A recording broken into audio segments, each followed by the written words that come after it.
영적 슬럼프라는 제목으로 주일 메시지를 전하겠습니다.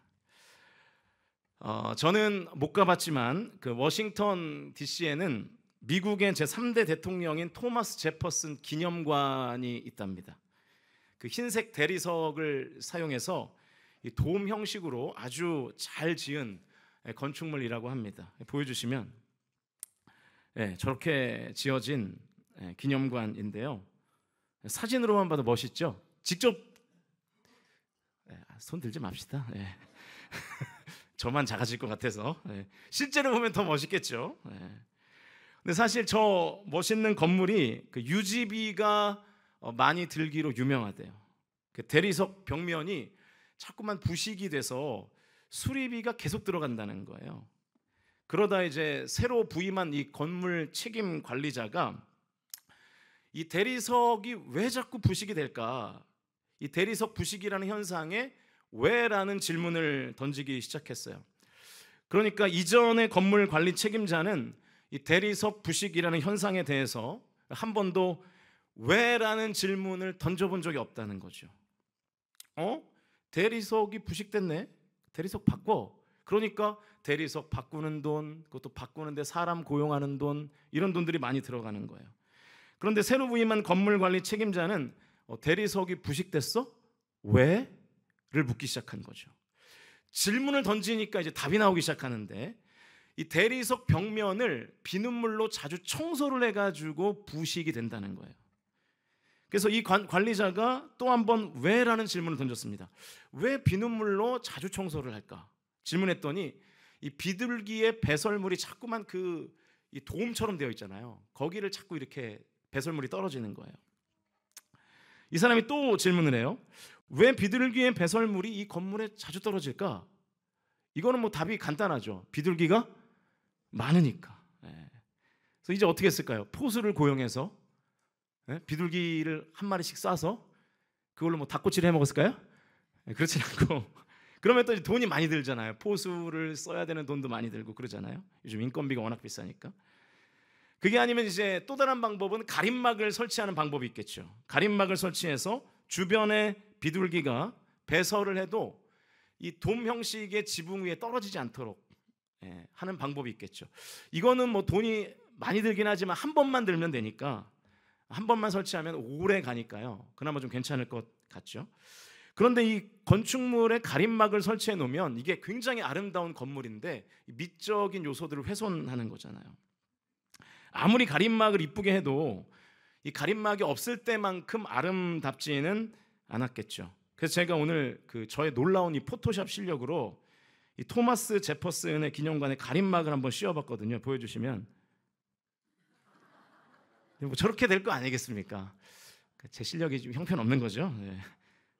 무슨 경주 월드처럼 되어 있는데 그러니까 아무리 가림막을 예술적으로 설치를 해도 저 아름다운 돔을 가리게 되니까 이 건물 자체의 밸런스와 아름다움이 깨지게 되는 것입니다.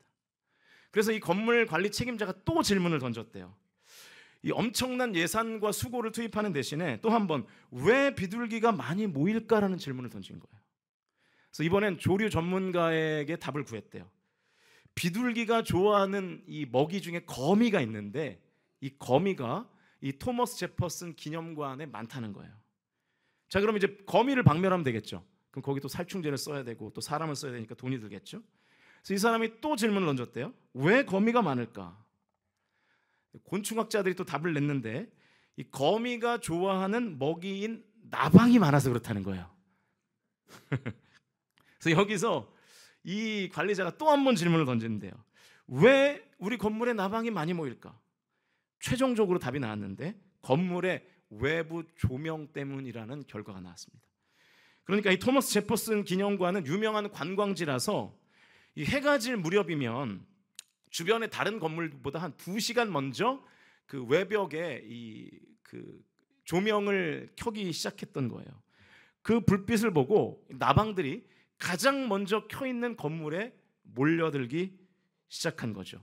나방이 몰려오고 그 나방을 먹으러 거미가 몰려오고 그 거미 때문에 비둘기가 몰려오고 비둘기가 많으니까 배설물이 있을 수밖에 없고 그러니까 지저분해지고 그 지저분한 걸 닦으려고 비눗물 청소를 자주 하다 보니까 대리석이 부식되고, 그래서 대리석을 바꿔야 되니까 유지비가 엄청나게 들었던 것입니다. 어떻게 해결했을까요? 이 문제를, 이 큰 문제를. 간단했습니다. 조명을 껐어요. 조명 스위치를 2시간 먼저 켰던 조명 스위치를 내리니까 다른 건물하고 똑같이 7시면 7시, 8시면 8시 그때 스위치를 올리니까 나방이 이 토머스 제퍼슨 기념관에만 몰리지 않더라는 거예요. 그렇게 해서 문제를 해결했다는 것입니다. 시설비가 얼마 들었을까요? 1원도 안 들었죠. 그리고 돈을 아꼈죠. 그렇게 왜라는 질문을 계속 던지니까 문제가 아주 쉽게 해결되더라 하는 것입니다. 제가 이야기를 왜 하냐면, 여러분, 우리의 인생에 찾아오는 문제가 커 보이지만 사실은 왜라는 질문을 계속 던져보면 생각지도 않은 단순한 대답들이 우리의 삶에 찾아오게 될 수 있다는 것이죠. 그 마태복음 11장을 보면 예수님께서 유대인들에게 어떤 한 문제를 제기하시는데요. 16절과 17절 말씀 같이 읽어보겠습니다. 16절 17절 시작. 이 세대를 무엇으로 비유할까? 비유하건대 아이들이 장터에 앉아 제 동물을 불러 이르되 우리가 너희를 향하여 피리를 불어도 너희가 춤추지 않고 우리가 슬피 울어도 너희가 가슴을 치지 아니하였다 함과 같도다. 그 예수님께서 당시의 세대를 이 17절의 내용으로 지금 비유하시는 건데, 아이들이 장터에 앉아서 친구들을 불러서 이렇게 놀고 있는 거예요. 너희들이 피리를 불어도 춤을 추지 않는다. 슬프게 울어도 가슴을 치지 않는다. 이게 뭔 얘기냐면, 그 예수님 당시에 장터에서 노는 아이들의 놀이 문화가 2개가 있었어요. 첫 번째는 결혼놀이를 하면서 놀았어요. 결혼놀이. 우리도 해보셨죠?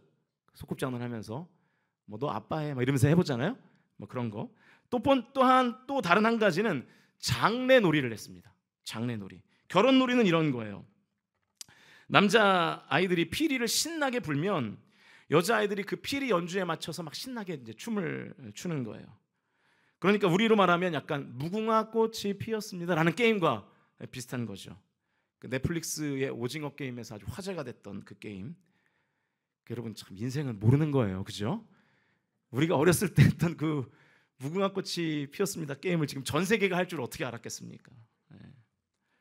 그러니까 이 결혼놀이가 무궁화 꽃이 피었습니다 같은 게임이고요. 장례놀이도 있었는데, 이 장례놀이는 뭐냐 하면 여자 아이들이 죽은 메뚜기를 모아놓고 통곡을 막 하고 있으면 남자 아이들이 막 가슴을 치는 그 흉내를 내는 거예요. 이런 놀이였어요. 되게 재미없죠? 네. 근데 당시에는 이거를 재미있게 이제 하면서 놀았던 것 같아요. 자, 이 2가지 놀이에 공통점이 있어요. 피리를 불면 춤을 추고 통곡을 하면 가슴을 치는 거잖아요. 그러니까 이 놀이의 원리는 뭐냐면 액션이 있고요. 그 액션에 대한 리액션이 있어야 된다는 거예요.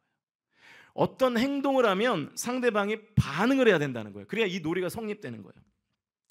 그러니까 지금 예수님께서 유대인들에게 문제가 지금 뭐라고 말씀하시는 거냐면 너희들이 리액션이 없다는 거예요. 반응이 없는 게 문제라는 거예요. 예수님께서 진리의 말씀을 막 전하는데 유대인들은 아무런 반응을 하지 않는 거예요. 반응이 없어요. 제가 예수님의 문제 제기를 묵상하면서 이것이 지금 오늘을 사는 우리에게도 동일한 문제겠다라는 생각이 들었어요. 오늘 본문에서 예수님께서도 이 세대를 무엇으로 비유할까라고 말씀하시잖아요. 당시의 세대들이 어떤 세대였냐면 반응이 없는 세대였다는 거예요. 지금 이 시대도 그렇죠. 물론 우리 교회도 예외는 아닙니다. 반응이 없는 세대. 이 목회데이터 연구소가 작년 6월에 발표한 통계를 하나 보면요, 보여주시면 이 그림의 왼쪽 부분을 보시면 이 코로나가 한창이었던 2020년 4월부터 2023년 통계까지를 보면 이 코로나 이전의 현장 예배를 참석하던 성도 중에 2020년에는 14%만 참석했대요. 점점 늘어나서 2023년 11월에는 72%까지 예배를 회복했다는 것입니다. 근데 여러분 이걸 반대로 말하면 28%는 아직도 주일 예배, 현장 예배에 반응하지 않는 거예요. 우리 교회 상황을 한번 볼까요? 제가 대충 분석을 해봤는데 코로나 이전에는 제가 부임하지 않았기 때문에 잘 모르겠고 우리 교회 정회원 20세 이상의 세례교인 중에 뭐 타지에 있고 뭐 군대 가고 뭐 외국에 나가 있고 뭐 건강이 좋지 못한 경우를 빼고 별다른 이유 없이 주일 예배에 반응하는 성도가 한 70% 정도 되는 것 같습니다. 반대로 말하면 30%는 뭐 하는 거예요? 주일 예배에 반응을 안 하는 거예요. 또 주일 예배 참석 인원 중에 여러분 새벽 예배에 반응하는 성도들 몇 %일까요? 아니 좀 뭐라고 하는 거 아니니까 대답해 보세요. 한 10%예요. 10%. 수요 예배는요? 한 20%. 수요 예배 80%가 반응 안 하는 거예요. 지금 사순절 묵상을 하고 있는데 뭐 사순절 묵상, 대림절 필사, 뭐 샤인 바이블 라디오 이런 프로그램은 한 40% 정도가 반응을 합니다. 60% 반응 안 해요. 샤인 워십, 피로 회복, 은혜로다 이런 집회에 한 50%에서 많게는 한 65%까지 반응해요. 그러면 30%에서 55% 정도가 반응을 안 하는 거예요. 그러면 저 같은 경우에는 이런 질문을 던져봐야겠죠. 왜 성도들이 반응하지 않을까? 이 질문에 대한 답을 구하면서 여러 가지 목회 전략을 세워야 되겠죠. 부교육자들과 또 당회와 함께 이런 전략을 세워야 되겠죠. 저는 오늘 이 자리에 앉아있는 여러분 스스로에게도 이 질문을 한번 꼭 던져보면 좋겠어요. 왜 나는 하나님께 반응하지 않을까? 나는 왜 예배에 반응하지 않을까? 나는 왜 기도에 반응하지 않을까? 나는 왜 말씀 묵상과 그리고 하나님을 향한 섬김과 봉사에 반응하지 않을까? 나는 왜 전도에 반응하지 않을까? 진지하게 생각해 보신 적이 없을 거예요. 아마 거의. 이 토머스 제퍼슨 기념관의 새로 부임한 건물 관리자처럼 이 계속 질문하면서 답을 찾아보려고 노력하는 모습이 아마 우리에게 없었을 겁니다. 우리는 아마 이렇게 단정적으로 생각했을 거예요. 바빠서 그렇죠 뭐 라고 생각하는 거죠. 근데 여러분 조금만 더 고민해 보시면 바빠서 그런 거라면 다른 데에도 반응을 안 하셔야 맞는 거예요. 그런데 바쁜데 내가 하나님의 영역에 관한 것만 반응을 안 한다면 그건 바쁘다는 이유가 성립하지 않는다는 거죠. 여러분 우리가 바빠도 여행 갑니다. 아무리 바빠도 드라마 보고요. 아무리 바빠도 쇼핑하고 아무리 바빠도 운동합니다. 그게 잘못됐다는 걸 얘기하는 게 아니에요. 바빠도 그런 것들을 다 하는데 만약에 내가 하나님에 관련된 영역에만 반응도가 떨어지고 있다면 그건 바빠서가 아니라고 얘기를 하고 싶은 것입니다. 그러니까 왜에 대한 대답이 적절하지 않다는 거죠. 어떤 분들은 자기 자신을 이렇게 분석하실지도 모르겠어요. 게을러서 제가 천성적으로 게을러요. 그래서 반응을 잘 못하는 거예요. 저는 지금 요즘 삶에 의욕이 없어요. 그래서 반응하지 못하는 거예요. 근데 여러분 그렇게 게으른 분들이 다른 일에는 전혀 게으르지 않거든요. 그렇게 삶에 의욕이 없다고 말하는 사람들이 다른 영역에서는 그렇지 않거든요. 맛있는 거 먹으러 가자 그러면 1등으로 나오고요. 마트에서 삼겹살 반가격으로 판다 그러면 오픈런 하시잖아요. 그렇죠? 네. 요즘 뭐 뉴스 보니까 워낙 경제가 어려우니까 뭐 반가격으로 내렸다 그러니까 그 마트에 그냥 구름 관중이 막 몰려있는 모습들이 있더라고요. 게을러서 그런 거 아니에요. 삶에 의욕이 없어서 그런 거 아닙니다. 저를 예로 들어보면 제가 가정을 많이 못 돌보거든요. 그래서 이제 아내한테 항상 좀 미안해요. 가정을 이렇게 많이 못 돌보는 거에 대해서. 근데 이제 항상 그 미안하다는 말을 본인에게는 직접 안 하고 강단에서만 하니까 더 미안하긴 한데 항상 미안해요. 이제 목회가 바쁘다는 핑계를 대는 거잖아요. 근데 여러분 제가 저를 보니까요. 아무리 목회가 바빠도 자녀 교육에는 시간을 내던데요. 이제 지난주부터 이한이가 이제 초등학교를 가기 시작했어요. 아주 적응을 잘하고 잘 다니고 있습니다. 벌써 뭐 친구들 데리고 막 운동하고 그러거든요. 지난 목요일에 이한이가 이제 방과후 학교를 인터넷으로 신청해야 되는 거예요. 그런데 이 신정초등학교 이 방과후 학교 신청률이 신청하는 이 경쟁률이 어마어마하대요. 거의 뭐 임영웅 티켓 구하는 그런 거와 비슷한 것 같아요. 저는 이제 설교 준비를 그날 또 해야 되잖아요. 목요일이었는데 또 사순절 영상도 촬영해야 돼요. 또 성도들 신방해야 되고 뭐 상담해야 되고 뭐 또 지방의 임원들 만나자 그러고 뭐 일이 많았어요. 근데 제가 그렇게 바쁨에도 불구하고 제가 수강 신청 20분 전부터 컴퓨터 화면 앞에 앉아서 마우스를 엔터를 계속 누르면서 하고 있는 저를 발견했어요. 자식 공부시켜야 되니까. 제가 그러고 있는 거예요. 그러니까 여러분, 모든 삶의 영역에 의욕이 없어진 게 아니라 이 하나님께 반응하는 영역에만 의욕이 없는 것이라면 그건 의욕의 문제가 아니라는 거예요. 거기에 왜라는 질문을 멈추면 안 되고 더 물음표를 던져 봐야 하는 것이죠.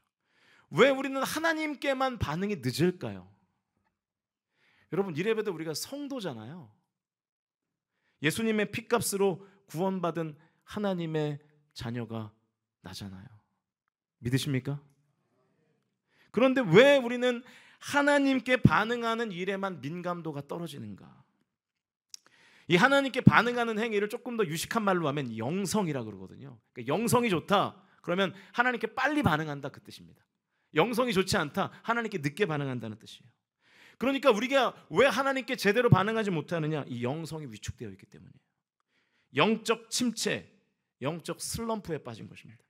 그러니까 다른 일에는 반응하는데 신앙적인 일에는 반응을 못하는 거예요. 돈 버는 일에, 놀러 가는 일에, 사람을 만나는 일에는 빨리빨리 반응이 되는데 하나님 만나러 가는 일에는 반응이 더딘 거는 지금 내가 영적인 슬럼프가 왔다는 뜻입니다. 그러니까 이것은 사실은 안 하는 것보다 못하는 경우일 가능성이 커요. 그래서 그냥 뭐 게을러서 의욕이 없어서라고 단순하게 치부해버리면 안 되고 생각을 깊이 하고 치유를 받아야 될 문제라는 거죠. 그러니까 왜를 물어야 되는 거예요. 제가 계속 이 왜를 물으며 진단해야 하는 이유가 있어요. 이 영적인 슬럼프가요, 신실한 성도에게도 찾아오기 때문입니다. 그래서 하나님을 향해서 내 삶의 모터가 돌지를 않는 거예요. 멈춰 있어요. 그 대표적인 사람이 누구냐면 엘리야였어요. 오늘 본문의 엘리야. 열왕기상 18장에서 엘리야는 이 바알과 아세라 선지자 850명을 때려잡습니다. 엘리야가 기도할 때 하늘에서 불이 내렸습니다. 바알과 아세라와 하나님 사이에서 갈등하던 이스라엘 백성들이 엘리야의 이 사역을 통해서 다시 하나님을 선택해요. 열왕기상 18장 39절 말씀 같이 읽겠습니다. 시작. 모든 백성이 보고 엎드려 말하되 여호와 그는 하나님이시리로다. 여호와 그는 하나님이시로다 하니. 그러니까 엘리야의 입장에서 보면 지금 엘리야의 사역을 통해서 어마어마한 변화들이 막 일어나고 있는 거예요. 외적 변화들이. 게다가 엘리야가 기도하니까 3년 반 동안 오지 않았던 비가 내리기 시작해요. 물론 엘리야가 한 일은 아니지만 엘리야의 눈에 하나님의 엄청난 역사가 보이는 거예요. 그 다음 장이 오늘 본문 19장이에요. 그런데 이 19장에서 엘리야가 갑자기 이런 고백을 합니다. 19장 4절 말씀 읽어보죠. 시작.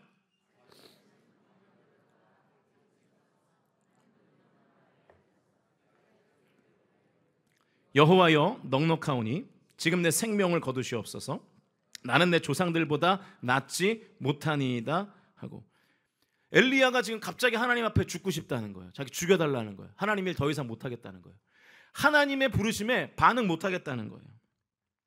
엘리야 같은 대선지자도 저렇게 신실한 하나님의 사람도 급격하게 영적 침체에 빠지는 것입니다. 그러니까 여러분, 우리가 오늘 본문의 엘리야를 보면 일단 좀 안심이 되고 은혜가 되죠. 왜냐하면 엘리야도 저러는데, 신실하게 하나님 사역을 감당한 엘리야도 저러는데 우리가 뭐 그런 거 뭐 당연하지 않겠어, 이렇게 생각을 하는 거죠. 잠시 위로 받으시는 건 괜찮은데 여러분, 문제를 알고 고쳐야 되지 않겠습니까? 신실한 엘리야에게 왜 슬럼프가 왔는가? 열왕기상 18장에서 이 엄청난 승리를 경험한 엘리야와 19장에서 슬럼프에 빠진 엘리야 사이에 한 사건이 있었거든요. 19장 2절과 3절 말씀 읽어보겠습니다. 시작. 보내어 이르되 내가 내일 이맘때에는 반드시 내 생명을 저 사람들 중 한 사람의 생명과 같게 하리라. 그렇게 하지 아니하면 신들이 내게 벌 위에 벌을 내림이 마땅하니라 한지라. 그가 이 형편을 보고 일어나 자기의 생명을 위해 도망하여 유다에 속한 브엘세바에 이르러 자기의 사환을 그곳에 머물게 하고. 자, 어떤 일이 있었냐면 이세벨이 엘리야를 죽이겠다고 말했다는 사실이 엘리야의 귀에 들린 거예요. 이세벨은 여러분 잘 알듯이 아합 왕의 아내였습니다. 그러니까 왕비예요. 권력을 갖고 있었겠죠. 이 권력을 가진 왕비가 엘리야를 반드시 죽이겠다는 소식과 그 여러 정황들을 보고 엘리야가 도망가면서 하나님께 죽여달라고 지금 말하고 있는 것입니다. 자, 그러면 왜 엘리야가 영적 슬럼프에 왔는지를 우리가 찾을 수 있어요. 18장에서 엘리야는 기도한 대로 다 응답이 됐습니다. 바알과 아세라 선지자들과 싸움에서 큰 승리를 거뒀고요. 이스라엘 백성들이 다시 돌아왔어요. 심지어 왕이었던 아합도 엘리야의 말을 들어요. 18장 41절과 42절 말씀 같이 읽겠습니다. 시작. 엘리야가 아합에게 이르되 올라가서 먹고 마시소서. 큰 빗소리가 있나이다. 아합이 먹고 마시러 올라가니라. 한 나라의 왕이 일개 선지자의 말을 듣는 거예요. 왕 절로 가세요. 그러니까 왕이 갑니다. 그러니까 지금 엘리야의 주변에 엄청난 변화들이 일어나고 있는 거예요. 근데 19장 딱 들어서니까 여전히 변화되지 않은 한 사람이 나와요. 그 사람이 누구예요? 이세벨이에요. 엘리야는 목숨을 걸고 사역했잖아요. 그러니까 엘리야로서는 할 수 있는 것들을 다 한 거예요. 그래서 엄청난 변화들을 맛봤는데 그래도 변화 안 된 사람 한 사람이 딱 저기 있는 거예요. 목숨을 걸고 할 수 있는 일을 다 했는데 변화되지 않은 이세벨을 보고 엘리야가 고꾸라져요. 그래서 결국 영적 슬럼프에 빠지는 거예요. 저는 이 엘리야의 심정이 10분 아니 100분 이해가 됩니다. 왜냐하면 저도 비슷한 처지거든요. 제가 일주일에도 몇 번씩 이 엘리야와 비슷한 감정에 빠져요. 저로서는 최선을 다해서 하나님을 섬기고 성도들을 섬긴다고 생각하는데 어떤 때에는 공동체가 막 변화되는 것 같다가 또 어떤 때는 공동체가 변화를 멈춘 것 같이 느껴질 때가 있거든요. 또 조금 변화된 것 같더니 다시 예전으로 돌아가는 것 같은 느낌도 있고 그럴 때면 이제 저도 이런 비슷한 일들이 생기는 거죠. 지금 우리 목사님들이 열심히 교회 학교와 청년부를 섬기고 있습니다. 그래서 지금 변화들이 굉장히 많은데 그런데 이제 사역을 하다 보면 그렇지 않을 때도 있거든요. 어떤 때는 뭐 이제 밥 먹으면서 이제 저한테 그런 말씀들을 하시는 거예요, 목사님들이. 아, 목사님 열매가 줄었어요. 그러는 거예요. 그런 말하면서 막 한숨을 내셔요. 네. 그럼 여러분 담임 목사로서 그 부교육자를 볼 때 얼마나 안타깝습니까? 근데 한편으로는 또 감사하죠. 그 영혼을 향한 이 간절함이 있는 거잖아요. 만약에 부교육자가 아무도 주일에 예배하러 안 나왔는데 아싸 그럼 설교 안 해도 된다 그러면서 좋아하면 그게 더 큰 문제잖아요. 근데 그렇지 않고 다들 영혼에 대한 관심이 있는 거예요. 근데 막 안타까워해요. 너무 안타까워하니까 저라도 낙심의 단계로 갈 것 같아서 그래서 제가 위로를 하죠. 이렇게 목사님 이제 시작인데 그냥 차분하게 한 걸음 한 걸음 가세요. 이렇게 위로를 하거든요. 사실은 제가 위로할 입장이 아닌 게 저도 똑같은 마음을 갖고 있으면서 이제 위로를 하는 거예요. 왜 변화가 안 될까? 왜 열매가 없을까? 하다 보면 가끔 제가 목양실에서 한숨을 쉬기도 하고 저 혼자밖에 없으니까 잘 모르죠. 부교육자들한테 물어보세요. 가끔 제가 제 방에서 막 주여 막 이럴 때도 있어요. 그럼 제가 미친 게 아니고 이제 안타까워서 그러는 거예요. 제가 지금 무슨 이야기를 하고 싶은 거냐면 이 변화가 없다고 느낄 때 영적 슬럼프가 찾아온다고 얘기를 하고 있는 거예요.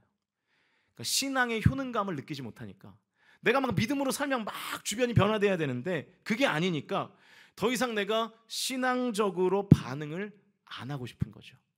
이때부터 이제 영적인 슬럼프가 찾아오기 시작합니다. 마태복음 11장의 상황과 똑같은 거예요. 막 피리를 부는데 춤 안 추고 싶은 거예요. 메뚜기 모아놓고 막 우는데 가슴 안 치고 싶은 거예요. 이 현상이 오래 가면요 이제 영적 무기력의 단계로 빠집니다. 계속 그냥 그렇게 10년, 20년 사는 거예요. 간신히 그냥 주일 성수하면서 그렇게 사는 겁니다. 이 영적 슬럼프를 어떻게 벗어날 수 있을까요? 이 오늘 본문에 나타난 하나님의 솔루션을 따르면 될 것 같아요. 좀 길지만 5절에서 7절까지의 말씀 같이 읽겠습니다. 5절에서 7절 시작.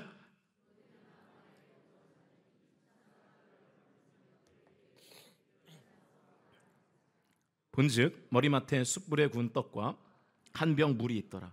이에 먹고 마시고 다시 누웠더니 여호와의 천사가 또 다시 와서 어루만지며 이르되 일어나 먹으라. 내가 갈 길을 다 가지 못할까 하노라 하는지라. 일단 하나님께서 이 슬럼프에 빠져 있는 엘리야에게 천사를 보내셔가지고 뭘 하게 하시냐면 일단 먹고 마시고 자게 하세요. 여러분 이게 꽤 중요한 포인트인데요. 영적인 일이라고 해서 육을 무시하면 안 된다는 메시지가 있는 것이죠. 그러니까 영적 슬럼프를 벗어나기 위해서 하나님께서 먼저 엘리야의 육체를 회복시키시는 거예요. 먹고 쉬게 하시는 거예요. 왜냐하면 인간은 영혼과 육이 따로 존재하는 게 아니잖아요. 육체가 없으면 영혼이 거할 것이 없는 것이고, 영혼이 없으면 육체가 움직일 수가 없는 거잖아요. 그래서 이 쉼이 영적 슬럼프를 벗어나는 한 가지의 방법이 되기는 합니다. 그러나 쉬기만 하면 되냐? 그건 아니에요. 영적 슬럼프에 있을 때 반드시 깨달아야 할 것이 있는데 19장 14절 말씀입니다. 열왕기상 읽겠습니다. 시작.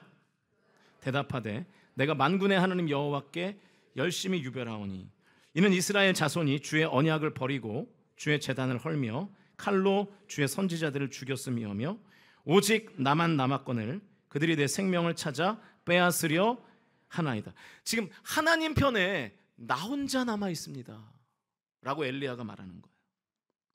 그런데 나 혼자 남아 있는데 그 혼자 남은 나를 이세벨이 지금 죽이려고 하니까 슬럼프에 빠진 거거든요.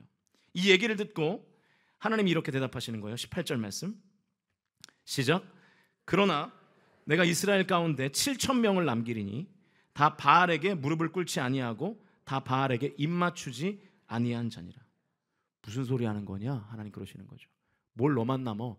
7,000명 더 있어 라고 얘기하시는 거예요. 엘리야가 이것을 깨달아야 했던 거예요. 아, 나만 남았는데 지금 나를 죽이려고 하는구나 가 아니라 7,000명 더 있다. 그러니까 여러분 열왕기상 19장은 지금 하나님께서 엘리야를 지금 다루시는 내용이거든요. 무슨 얘기냐면 열왕기상 19장은 엘리야가 변화되는 시간이라는 거예요. 그러니까 18장과 19장의 맥락을 같이 살펴보면 내가 열심히 사역했고 내가 열심히 하나님을 믿고 삶으로 대단한 변화를 맛봤는데 엘리야가 어느 순간부터 열매가 없어요. 내 주변의 상황과 처지와 형편이 변화되지 않아요. 좋아지지 않아요. 그래서 신앙의 효능감을 못 느끼고 영적 슬럼프의 단계로 빠져버리는 것입니다. 그런데 이때라는 것은 상황과 환경이 변화되지 않을 때를 말하는 거죠. 이때는 뭘 깨달아야 되냐면 상황과 환경과 처지와 형편이 아니라 내가 변화되어야 할 때라는 것을 깨달아야 하는 것입니다. 하나님께서 이것을 알게 하시려고 엘리야의 몸을 돌보신 것이고요. 엘리야의 생각을 바꾸시는 거예요. 하나님께서 열왕기상 19장에서 이세벨을 다루시지 않아요. 이세벨 그냥 가만히 놔둡니다. 엘리야의 몸과 마음과 생각을 바꾸시는 장이 바로 열왕기상 19장이에요. 사랑하는 성도 여러분, 내가 믿음으로 살았는데 정말로 나름대로 하나님 잘 믿음이 열심히 살았는데 상황이 혹시 변화되지 않으셨습니까? 그때는 그 상황 속에 있는 내가 변화되어야 할 때라는 것을 믿으실 수 있기를 주님의 이름으로 축원합니다. 이것을 깨달아야 돼요. 지금 내가 변화되는 시간이구나. 상황이 아니라 환경이 아니라 다른 사람이 아니라 내가 변화되어야 할 시간이구나.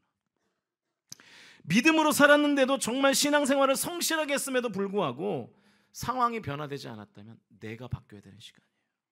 그러니까 이것을 항상 기억하고 있으면 우리가 신앙의 효능감을 못 느낄 이유가 없어요. 왜냐하면 상황은 변화되지 않아도 지금 내가 변화되어야 하는 시간이구나라는 것을 깨닫게 되면 내 삶에 하나님께서 어떤 변화를 일으키시는지를 관심을 갖고 지켜보게 되거든요. 이것을 항상 기억하고 있으면 하나님에 대한 반응을 계속 이어갈 수 있잖아요. 왜냐하면 그 이유가 분명하기 때문이죠. 하나님과 깊이 교제하며 내가 변화되어야 한다는 것을 알고 있으면 슬럼프까지 안 가는데 이것을 모르면 변화되지 않는 상황과 환경만 놓고 낙심하고 좌절하고 영적 침체에 빠져버리는 것입니다. 그 에이브라함 링컨이 이런 식상한 말을 했잖아요. 원래 여러분 식상한 말이 진리거든요. 그러니까 식상하다는 것은 그 말이 오래도록 많은 사람들에게 감명을 줬다는 뜻이니까요. 보여주시면 이런 말을 했어요. 나무를 베는데 6시간을 준다면 4시간은 도끼 날을 가는 데 쓸 것이다. 이런 말 했습니다. 우리는 자꾸만 상황이 나무가 안 베진다고 자꾸만 낙심해요. 원망해요. 근데 안 베지는 이유가 뭐예요? 도끼 날이 무뎌졌기 때문이거든요. 그러니까 여러분 나무를 쓰러뜨려야 하는 때가 있고요. 도끼 날을 갈아야 하는 때가 있는 거예요. 우리가 믿음으로 살 때 하나님께서는 상황을 변화시킬 때가 있고요. 그리고 나를 변화시킬 때가 있다는 거예요. 상황은 변화 안 되는데 나를 변화시킬 때가 있다는 거죠. 이것을 언제나 기억하셔서 상황이 변화되지 않을 때에도 여러분 믿음을 잃지 말고 슬럼프에 빠지지 말고 하나님께 반응하실 수 있기를 주님의 이름으로 간절히 축원드립니다.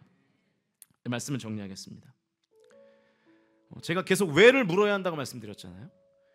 그러면 우리가 왜 가능하면 영적 슬럼프에 빠지면 안 될까요? 왜 하나님께 우리는 계속 반응해야 될까요? 한 실화를 소개하는 것으로 답을 하고 싶어요. 미국 서북부 워싱턴주에 이 세인트 헬렌스라는 화산이 있답니다. 2950m의 휴 화산이었는데 1857년 활동을 중지한 지 123년 만에 폭발한 거예요. 그 폭발한 날이 1980년 5월 18일이었습니다. 우리나라에도 아주 큰 일이 있었던 그런 날이었죠. 1300도의 용암이 400m 상공까지 올라갔고요. 이 용암이 35km 반경 35km 이내의 모든 것을 흔적도 없이 다 녹여버렸대요. 11억 달러의 재산 피해를 냈고요. 64명이 사망했고 수십 명이 실종된 미국 역사상 최악의 자연재해였답니다. 이 화산이 이미 그해 3월부터 폭발할 조짐이 있었기 때문에 정부에서 계속 이제 출입을 제한하고 경고했대요. 근데 거기가 좋은 낚시터가 있는 모양이에요. 출입을 제한해도 사람들이 계속 들어가는 거예요. 그리고 폭발 하루 전인 5월 17일에도 미국 전역에 이 화산 폭발의 위험을 알리는 뉴스가 이제 방영이 됐답니다. 그런데 이 희생자 가운데 오래전부터 이 세인트 헬렌스 화산의 기슭에 산장을 짓고 살고 있었던 84세의 해리 트루먼이라는 사람이 있었습니다. 실제 인물이에요. 이 사람인데 이 전날에도 경고를 받았대요. 화산 폭발할 것 같으니까 대피하라는 경고를 받았는데 이 해리 트루먼이 반응하지 않았습니다. 그냥 남아 있었어요. 아마도 그동안에도 화산이 폭발할 것 같으니 대비하라는 수많은 사인들을 받았겠죠. 그런데 가만히 보니까 폭발하지 않았고, 그래서 이번에도 괜찮을 것으로 생각했겠죠. 그런데 화산은 경고한 대로 폭발했고요. 123년 만에 그가 살던 산장 자리에는 재만 남아 있었다고 합니다. 이걸 영적인 의미로 좀 해석해 보면, 여러분 우리가 하나님께 반응해야 하는 이유가 뭐냐면 하나님의 말씀이 나의 생명과 직결되어 있기 때문입니다. 우리가 하나님의 말씀에 반응하지 않으면 내 영혼이 죽을 수 있는 거예요. 하나님은 목자이시고 우린 양이잖아요. 여러분, 양이 목자의 음성에 반응하지 않으면 양은 죽습니다. 양의 시력이 나빠서 목자를 절대적으로 의지해야 되거든요. 그런데 그 양이 목자를 의지하지 않고 목자의 인도하심에 반응하지 않으면 못 사는 거죠. 사랑하는 성도 여러분, 하나님이 나의 목자이신 것을 진정으로 믿으실 수 있기를 주님의 이름으로 축원드립니다. 나는 양이에요. 양의 거의 유일한 사명은 목자의 음성에 반응하는 것입니다. 그래야 살아요. 그래야 먹어요. 그래야 위험으로부터 피하는 거예요. 저와 여러분이 하나님의 음성에 반응하시고 하나님의 명령에 반응하시고 하나님의 세미한 속삭임에도 반응하셔서 나와 우리 가정이, 우리 성광 공동체, 우리 교회가 생명력으로 충만한 가정과 교회가 되실 수 있기를 주님의 이름으로 간절히 축원드립니다.